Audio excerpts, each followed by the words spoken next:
It's time for another edition of the Roundball Mining Company Denver Nuggets Film Room. Today we're going to be taking a look at the way the Nuggets offense completely collapsed in the fourth quarter of Game 5 in Los Angeles.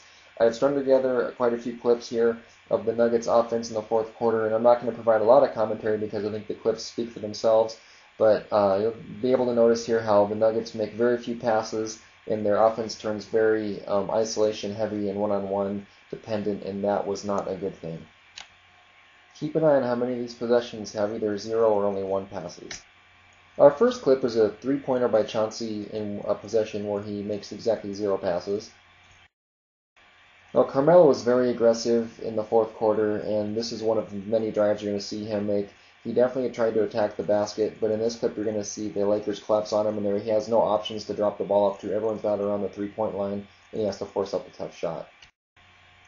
Melo did get to the free throw line 5 times in the fourth quarter and scored 11 points, but it wasn't enough, and here you're going to see from the high post he's able to drive in and draw the foul. After Melo's 2 free throws, this is one of only 2 sequences in the fourth quarter where the Nuggets actually scored on back-to-back possessions. J.R. Smith's able to get in the lane, draw the defense, and kicks out to Klaiza in the corner, and that's something that they didn't do quite enough of when they attacked the basket, and that's driving and then dishing or kicking. Once again in this clip, Carmelo Anthony is going to attack the basket, and he has an option to drop off to the name, but instead forces a tough shot, and that was just one of the Nuggets' problems. Like I said, they didn't look to pass enough on their penetration. Once again here, Melo's very aggressive off the high screen, high pick and roll, and he's able to get to the rim and draw the foul, but you can see how hard he's working because there's just no ball movement and also no off-the-ball movement by the Nuggets players. Once again, Carmelo is very aggressive once he gets the ball, but it's another possession with only 1 pass, and Carmelo Anthony forced to drive into the teeth of the Lakers defense.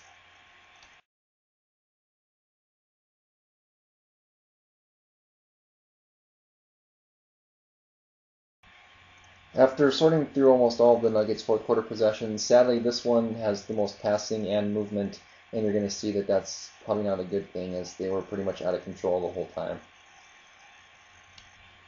Plus it ends with Kenyon getting stepped by the backboard, so that's a nice little bonus.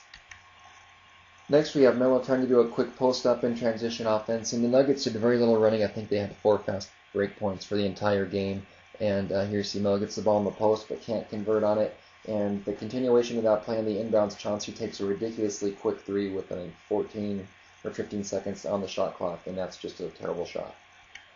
I'm not sure if these were counted as 2 of the Nuggets' 4 fast break points for the game, but they should be, as Melo has the ball in transition, goes away from the screen, drives, avoids a charge, and does a nice job laying the ball in. And we have one more clip here, and it's going to be a possession with 1 pass. Klaiza gets the ball and drives across the lane, somewhat out of control, and doesn't even draw iron on his layup attempt. I'm not sure if the Nuggets panicked a little bit when the Lakers went off to that big 11-0 run to start the fourth quarter, but their offense really they're very impatient on offense. There was hardly any passing, no ball movement.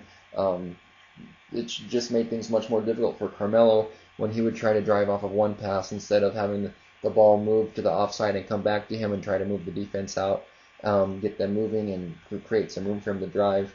It was just a really lack of intelligence and just poor offense on the part of the Nuggets. Hopefully they can avoid that situation in Game 6 and hopefully Game 7 if they do fall behind and have to rely on some efficient offense to come back.